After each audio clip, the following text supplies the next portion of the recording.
Girls, do you know like any old Luxembourg entries?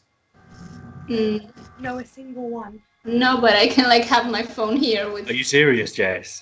I mean, I know they're winning songs, but kind of.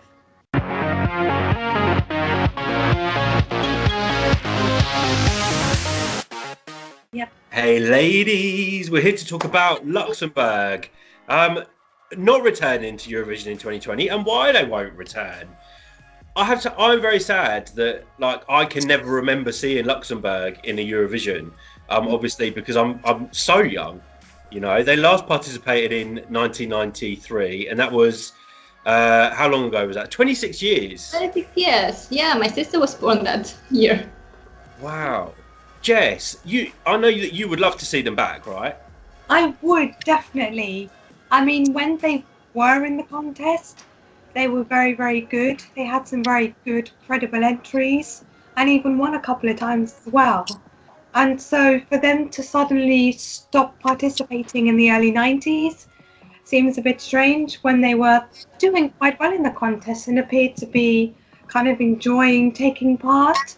Mm-hmm. So it's a shame that they decided no more Eurovision and haven't, I don't think, ever thought of returning again. Mm-hmm. Yeah. Well, Clara, they did think of returning, didn't they, in 2005? They were actually on the list. Yeah, but Oh. yeah, but something happened and they didn't, which is a shame because they always brought this kind of classy act. Their songs were in French. It's cool to have other nations that sing in French apart from France, and now that English has become the mainstream language to sing in Eurovision. So I do miss them because I think they brought something different to the festival. Well, they won it 5 times as well. So, like, when you look at the list of number of wins, obviously you've got Ireland at the top, and then I think it's Sweden, isn't it? And then it's like UK, France, and have Netherlands won 5 times now as well? They have. Oh yeah. Yes. So they're like on the Hall of Fame of like winning nations. They're right up there as well. Yeah, they've even won more times than in Spain, and Spain is not giving up. Well, neither is the UK. But we could do a whole other video on that.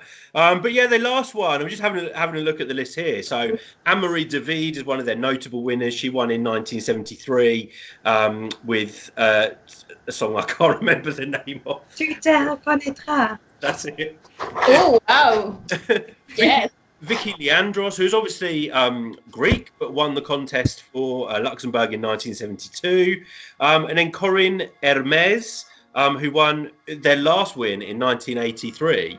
And I think generally they always won with a ballad as well, from my research here. But yeah, you know, they rarely sent performers who were from Luxembourg. I don't know whether that's because Luxembourg doesn't have a huge music scene or why that is, but the singers typically came from France or maybe from countries like Greece or Israel.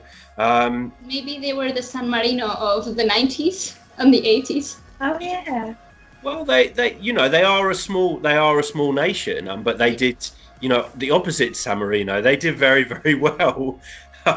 So I would love to see them back. Actually, reading here, Anne-Marie David actually called on the government or the Chamber of Deputies and RTL, who's the broadcaster. So this was only this year. She called on them to make a return. So there's some like celebrity force behind them returning to the contest as well. But obviously RTL have confirmed this year that they're not returning. It would be a financial strain on the broadcaster. They're more focused on news content rather than music and entertainment. Boring. And also they don't think that a country the size of Luxembourg would have the opportunity to do very well at the contest. I don't agree necessarily with that because smaller nations have really pushed up these past decades, and they go with a lot of excitement and willing to do good, and it's not the richest country or the biggest country that wins. Exactly. They are rich though. Luxembourg's not a... I know. This is why their excuse sounds like an excuse. Yeah. Just an excuse. But I mean, just because they're small, I mean, yes, they may not have the budget of countries like Russia or Sweden. But just because you're not as big as those countries are in Eurovision, it doesn't mean you can't come up with a good song, a good staging, and do well. I mean, look at that this year. Yeah. Anything's possible. Yeah. Well, I Or, was going to say, or come with a bad song and still qualify. or look at the Netherlands. How expensive was that staging? That must have been one of the most, like the cheapest staging in the contest. A guy with a piano and a good song. It doesn't take that much to win Eurovision or do well in Eurovision. But Eurovision's not always just about doing well, though. I know it's so cliche to say it's the taking part that counts. San Marino have tried countless times to get a good result, and there's a reason for that, because it's promotion for their country. They're saying, "Hey, we might be small, but we're here." And probably many people in Europe have not even heard of somewhere like San Marino, or think it's a pizza topping or something. These ignorant people, but they get to see it's a country in its own right, and they're there on a worldwide stage, saying, look at us. Yeah. I think it's really sad. Personally, I don't know too much about Luxembourg. I know there's quite a bit of money there, but it'd be great to see maybe some artists from Luxembourg given the opportunity to take part in Eurovision. And like you've both said, who knows what will happen. Yeah, and San Marino has taken part on the same stage as Madonna, so it can't get bigger than that. And people love San Marino. There's always so much goodwill for them to do well in a contest just because they are small. Everyone loves an underdog. Yeah. But anyway, guys, that's what we think about Luxembourg's refusal to return to Eurovision for 2020 at least. Do you guys miss Luxembourg in Eurovision? Let us know in the comments. Otherwise, go to our Facebook page, give us a like, tweet us on Twitter, find us on Instagram. Otherwise, until next time, ladies, see ya. Bye.